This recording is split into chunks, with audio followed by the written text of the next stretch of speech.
Hello everyone, আপনারা এই ধরনের বোরিং ছবিগুলো আর কতদিন ফেসবুকে পোস্ট করবেন? এবারে নতুন কিছু শিখেন বস। আপনাদেরকে দেখাচ্ছি একটা করে। এই ছবিটা দেখেন, কি অসাধারণ না? ইয়াং প্রজন্মে কত ভালো লাগবে এটা। তারপরে ছবিটা দেখেন, এটাও এআই দিয়ে তৈরি করা। এবার এই ছবিটা দেখেন বস, মাথা নষ্ট করা একটা ছবি। আর এটা দেখছেন কত চমৎকারভাবে ম্যাচ করে দিয়েছে। আর এটা দেখেন, আর এই ছবিটাও কি অসাধারণ হয়েছে, তাই না? আর এটাও বলাই লাগবে না। আর এখন বস এটাও দেখেন কি জুস, তাই না? এতগুলো দেখছেন, এটাও দেখবেন না?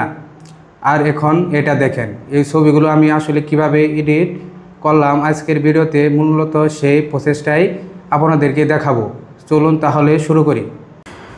প্রথমেই আমরা প্লে স্টোরে চলে আসবো। প্লে স্টোরে আসার পর সার্চ বক্সে লিখতে হবে জিমিনি লিখে সার্চ করে দেবেন। জাস্ট সার্চ করার পর এখানে আমার ইনস্টল করা আছে, জাস্ট এখানে ওপেন করে নেব। ওপেন করার পর এরকম একটি দেখতে পাবেন, এখানে প্লাস আইকনে ক্লিক করে দেবেন। তারপর গ্যালারিতে চলে যাবেন। গ্যালারি থেকে যে কোনো একটি ছবি নিয়ে এড করে ডান করে দেবেন। এখানে যে স্ক্রিপ্টটি কপি করেছেন, এই স্ক্রিপ্টটি জাস্ট পেস্ট করে শেয়ার করে দেবেন। কিছুক্ষণের মধ্যে দেখবেন ছবিটি একটু এডিট করে দেবে।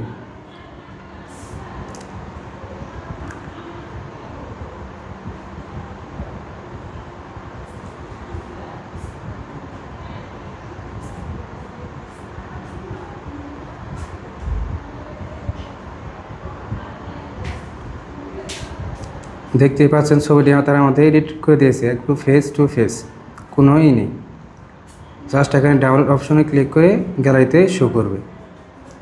সো গাইস, আশা করি ভিডিওটি আপনাদের কাছে ভালো লেগেছে। যদি ভিডিওটি ভালো লেগে থাকে অবশ্যই লাইক, কমেন্ট, শেয়ার করবেন। আজকের মতো আমি সোহেল বিদায় নিচ্ছি। আল্লাহ হাফেজ।